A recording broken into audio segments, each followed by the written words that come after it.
ये लेबनान का ताज़ा मंजर है। इस वक्त इजरायली एयरफोर्स ने लेबनान के लिए सच में तबाही का मंजर पैदा कर दिया है। पूरे देश पर इतनी भीषण बमबारी की जा रही है कि संभलने का मौका तक नहीं मिल रहा लेबनान को। वहीं कई रिपोर्ट्स तो ये दावा भी कर रही हैं कि इजराइल की ग्राउंड फोर्स अपने टैंक्स और बख्तरबंद गाड़ियों के साथ लेबनान की सीमा में दाखिल हो चुकी है और वहां की ज़मीन पर अपना कब्जा भी शुरू कर चुकी है। कब्जा भी करना उन्होंने शुरू कर दिया है। साफ है कि इजराइल का मिशन लेबनान पूरी स्विंग पूरे जोरों शोर से शुरू हो चुका है। इजराइल का सीधा सा मकसद ये है कि लेबनान के ज़्यादा से ज़्यादा इलाके को अपने कंट्रोल में लिया जाए। खास तौर पर इजरायली बॉर्डर से सटी लेबनान की ज़मीन को हथिया कर वहाँ पर एक बफर जोन तैयार करना इजराइल का मकसद है, ताकि भविष्य में हिजबुल्लाह जो हमेशा लेबनान की आड़ में ना छिपकर बैठा रहता है और वो दोबारा कभी भी सर ना उठा सके। इजराइल चाहता है कि अगले 4 से 5 सालों में फिर कोई जंग ना हो। उनकी सबसे बड़ी सिरदर्दी है हिजबुल्लाह के खतरनाक रॉकेट्स और उनके लड़ाकों की घूसपेट। इजराइल अब इन दोनों का ही पत्ता साफ करने वाला है। जब कई किलोमीटर तक इजरायली फौज तैनात होगी तो न केवल घुसपैठ बंद होगी बल्कि हिजबुल्लाह के रॉकेट्स की रेंज भी फेल हो जाएगी। वो चाहकर भी इजरायली इलाकों तक नहीं पहुंच पाएंगे, क्योंकि ये सेफ जोन हिजबुल्लाह और इजरायली नागरिकों के बीच बड़ी दीवार खड़ी कर देगा। इस मिशन पर तेजी से काम हो रहा है और टारगेट है इसे चंद दिनों में पूरा करना। लेकिन इसी बीच हिजबुल्लाह की तरफ से एक हैरान कर देने वाला बयान आया है। ये आप अपनी स्क्रीन पर देखिए। हिजबुल्लाह की टॉप लीडरशिप ने अब भारत से इस रण क्षेत्र को शांत करने की गुहार लगाई है। असल में वो इजराइल हिजबुल्लाह जंग के साथ साथ इजराइल, अमेरिका और ईरान के बीच चल रहे बड़े टकराव की बात कर रहे हैं। उन्हें लगता है कि भारत के रिश्ते ईरान के साथ भी गहरे हैं और इजराइल अमेरिका के साथ भी ज़बरदस्त तालमेल है। इसलिए भारत इस लड़ाई को ख़त्म कराने के लिए सबसे सटीक मध्यस्थ बन सकता है। बाकी देशों का हाल तो आप जानते ही हैं। पाकिस्तान तो बस डोनाल्ड ट्रंप की जी हुजूरी में लगा रहता है दोस्तों।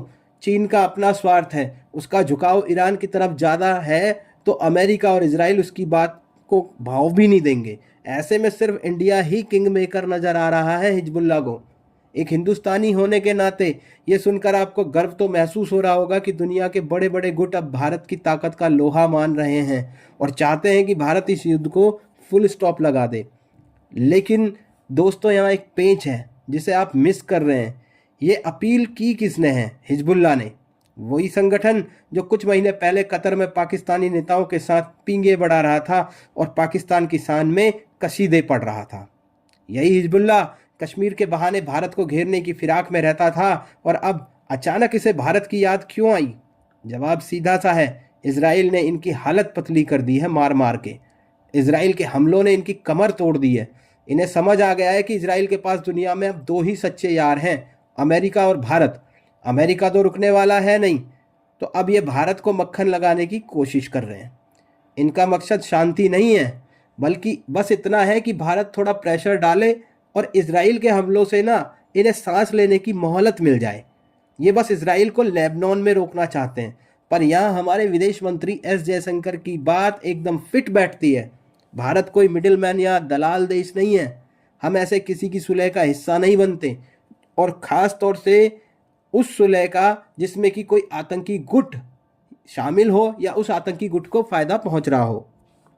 इजराइल के साथ हमारे रिश्ते दुनिया के लिए मिसाल हैं। अगर भारत के कहने पर इजराइल रुक भी गया और बाद में इस सांप जैसे संगठन ने दोबारा इजराइल को डसा, तो इसकी जिम्मेदारी कौन लेगा? इजराइल तो हमसे ही सवाल करेगा ना।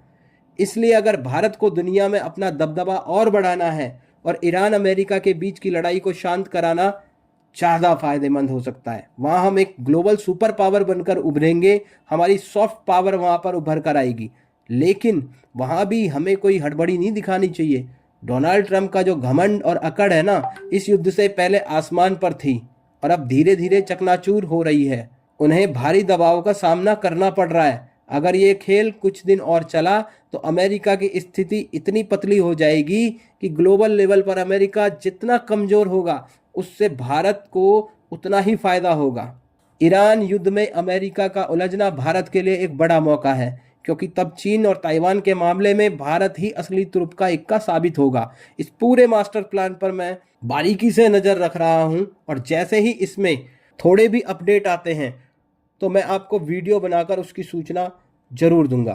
बस इतना समझ लीजिए, इस जंग का कुछ दिन और खिंचना भारत के लिए, आने वाले दशकों के लिए भारत के लिए बहुत फ़ायदेमंद है, जिसका हमें फ़ायदा 2030 और 40 तो छोड़िए, 2050 के बाद भी मिलेगा।